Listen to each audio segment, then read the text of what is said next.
you have a system to predict the outcome of the election called the 13 keys to the White House. Before we look at some of those keys, can you explain the scoring system? Is it a case of whoever wins the majority wins the prediction, or is it a little bit more nuanced than that?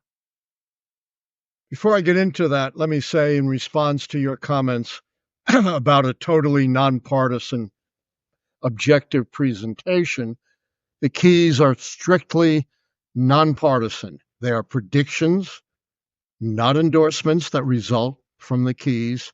They have nothing to do with my political views. My first prediction ever was of Ronald Reagan's re-election in April 1982, when 60% of Americans said he was too old to run again, and his approval ratings were historically low. And in 2016, against all odds, I predicted Donald Trump's election, which did not make me popular in 90% plus Democratic Washington, D.C., where I teach at American University. So I predicted the two most conservative presidents of our time, along with liberals like Barack Obama. So how does the system work? I don't pay attention to the pundits. They're buddies of mine. I love them, but they have no scientific basis for their prognostications and no extensive track record like the keys do since 1982. And I don't use the polls, the horse race polls, because they're snapshots, not predictors, and they're abused as predictors. So the keys are the alternative to the pundits and the pollsters, and the keys are based upon the insight that it is governing, not campaigning, that counts. And the keys are 13 simple integral parameters that gauge the strength and performance of the White House party. And the way it works, if 5 or fewer keys turn against the party holding the White House, that's the Democrats today, they are predicted winners. If 6 or more of the keys go against the White House party, they are predicted losers. So in other words, 6 strikes and you're out. Could you run us off the list of the 13 keys, and then we'll maybe dive into a couple of those? Certainly. And let me say, they're always phrased as true-false questions where an answer of true favors the re-election of the White House party. Okay. So, mandate based upon U.S. House election results, incumbency, contest for the nomination of the White House party, third parties, policy change, social unrest, scandal, foreign/military failure and success, and only 2 keys have anything to do with the candidates, incumbent charisma and challenger charisma. And these are incredibly high threshold keys, asking whether the candidates are one of those once-in-a-generation, inspirational, across-the-board candidates who appeal to a wide swath of the American voters.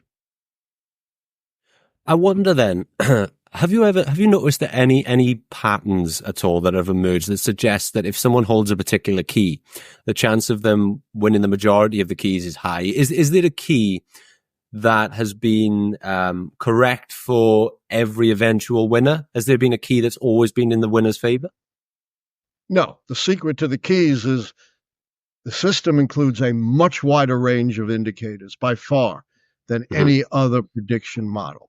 The other secret is that each key counts 1. The keys are unweighted, and there's a reason for that. If you were to weight your parameters in a model, you've got to base your weights on past elections. That's what you have.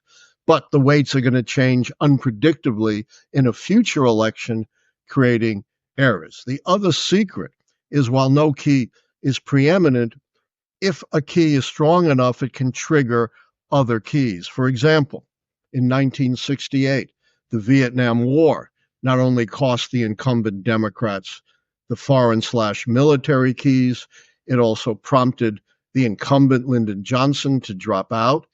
It provoked a big party contest. It provoked social unrest and Democratic losses in the midterm elections of 1966. And one of the keys jumping out to me is scandal. How do you define and weigh up the key of scandal? Yes. Let me say, all of my keys are very tightly defined. They may seem subjective, but they're not. They're clearly, specifically defined. In my book, Predicting the Next President, The Keys to the White House 2024, I devote 30 pages to defining the keys and explaining how they've been called since 1860. And obviously, the next call has to be consistent. So scandal has to be corruption directly implicating the president.